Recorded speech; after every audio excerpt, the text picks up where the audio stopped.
Good morning students. आज मैं आप लोगों को आपका फर्स्ट चैप्टर व्याकरण का पढ़ाने जा रही हूँ।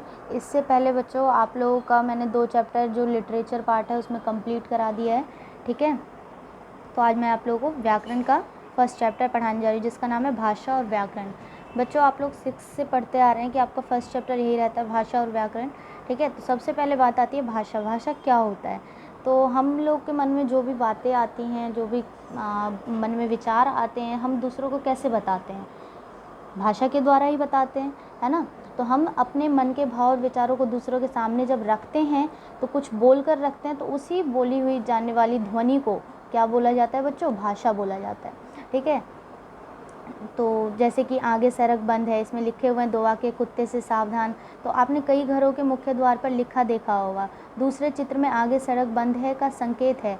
ये संकेत में आप हमें कुछ समझा रहे हैं। अब देखो इसमें क्या है, यहाँ पे लिखा हुआ है और यहाँ पे संकेत दिया हुआ है कि आगे जो है वो सड़क बंद है। इन्हें देखकर हम समझ सकते हैं कि घर में प्रवेश करते समय कुत्ते से सावधान रहना है, तथा दूसरे चित्र द्वारा यह पता चलता है कि आगे सड़क बंद है। लेकिन इन संकेतों से सारी बातें और भाव व्यक्त नहीं होते हैं, ठीक है। जो ये संकेत देता है कोई, तो उससे सारी बातें व्यक्त नहीं होती हैं। अतः सारे भाव और विचारों को पूरी तरह से अभिव्यक्ति के लिए हमें भाषा की आवश्यकता पड़ती है, ठीक है। प्रकृति से हमें यह वरदान दिया गया है कि हम भाषा का प्रयोग कर सकते हैं। संसार के अन्य सभी जीव जंतुओं को एक ही ध्वनि का उच्चारण आता है, जैसे कि बिल्ली को म्याऊं म्याऊं, कुत्ते को भाव भाव आदि। मनुष्य ने अपने अनेक ध्वनि संकेतों से भाषा को विकसित कर दिया है। अब देखिए जैसे जानवर जैसे आवाज़ निकालते हैं तो उनकी सिर्फ ध्वनि होती है, उनकी कोई भी भाषा नहीं होती है, वो उनकी सिर्फ ध्वनि होती है, ठीक है। वे ध्वनि चिन्ह जिसके माध्यम से मनुष्य अपने भावों और विचारों को व्यक्त करता है, उसे क्या कहा जाता है? भाषा कहा जाता है, ठीक है। ध्वनि चिन्ह को ही भाषा कहा जाता है। भाषा शब्द संस्कृत की भाष धातु से बना है, जिसका अर्थ बोलना है, ठीक है। भाषा का अर्थ क्या है? बोलना है। और इसको किस धातु से बनाया गया है? संस्कृत के भाष धातु से बनाया गया है। भाषा की ध्वनियों से मिलकर शब्द बने हैं और उन शब्दों से ही हम अर्थ ग्रहण करते हैं।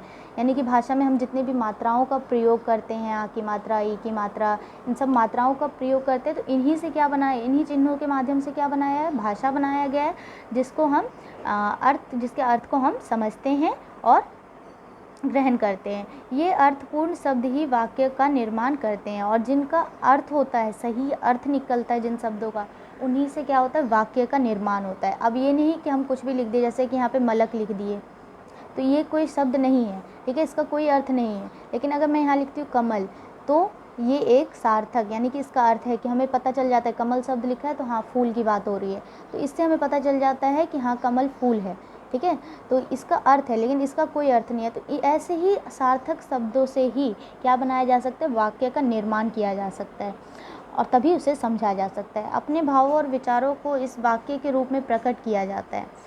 अतः भाषा एक ऐसा समर्थ साधन है जिसके द्वारा मनुष्य अपने भावों और विचारों को दूसरों के सामने प्रकट पहुंचाता है, और उसी प्रकार दूसरे के भावों और विचारों को ग्रहण करता है। यानी कि सामने वाला जब बोलता है बच्चों, तो उसको भी हम समझते हैं, सुनकर समझते हैं, या फिर अगर वो हमें लिख के बताता है तो लिख के पढ़ के हम उसे समझते हैं। और हमें अपने मन के भाव और विचारों को किसी को बताना है तो हम भी उसे बोलकर बताते हैं, और वो सुनकर उसको हमारी बातों को ग्रहण करता है, ओके।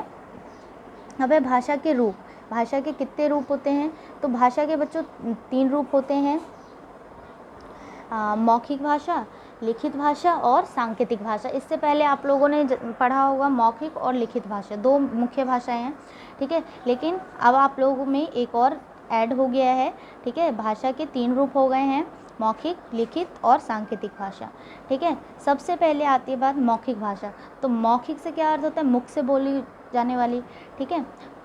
जैसे कि हम किसी को अध्यापक स्कूल में पढ़ा रहे हैं, ठीक है, व्याख्यान कर रहे हैं किसी बात का, तो वो क्या कर रहे हैं? बोर्ड पे लिख के नहीं समझा के व्याख्यान कर रहे हैं, बता रहे हैं। अभी जैसे मैं आप लोगों को पढ़ा रही हूँ, तो आप लोग क्या कर रहे हैं? मेरी बात सुन रहे हैं और समझ रहे हैं, है ना। तो इसी को क्या बोला जाता है? मौखिक भाषा बोला जाता है, ठीक है। देखिए, नेताजी सभा को संबोधित कर रहे हैं, श्रोता ध्यानपूर्वक उनके विचारों को सुन रहे हैं, यानी श्रोता होते हैं सुनने वाले। ये भाषा का मौखिक रूप है, यानी कि सामने वाला बोलता है और दूसरा उसे सुनकर समझकर ग्रहण करता है। ठीक है, भाषा का यह रूप मनुष्य को सहज ही प्राप्त हुआ, यानी कि अपने आप ही प्राप्त हुआ है। ठीक है, और ये सबसे प्राचीनतम रूप है भाषा का। इसका आधार स्वर है, यानी कि आवाज़ है। आवाज़ के द्वारा ही हम अपनी भाषा को प्रकट करते हैं, जो ध्वनियों के उच्चारण द्वारा भावों और विचारों को प्रकट करता है। भाषा का यह रूप परस्पर बातचीत, फ़ोन रिकॉर्ड, रेडियो तथा दूरदर्शन पर प्रयोग में लाया जाता है। अब जैसे रेडियो वगैरह होते हैं तो वो हम लिख के तो हमें नहीं बताते हैं, हम उसकी बातों को सुनते हैं और समझते हैं, है ना। तो उसे क्या बोला जाता है बच्चों? लिखित भाषा बोला जाता है। तो आज मैं आप लोगों को इतना ही बता रही हूँ। सॉरी, उसे मौखिक भाषा बोला जाता है। ठीक है, तो आज मैं आप लोगों को इतना ही पढ़ा रही हूँ। नेक्स्ट डे मैं आप लोगों को लिखित और सांकेतिक भाषा के बारे में समझाऊंगी। तब तक आप लोग इस चैप्टर को अच्छे से समझेंगे। Okay, thank you.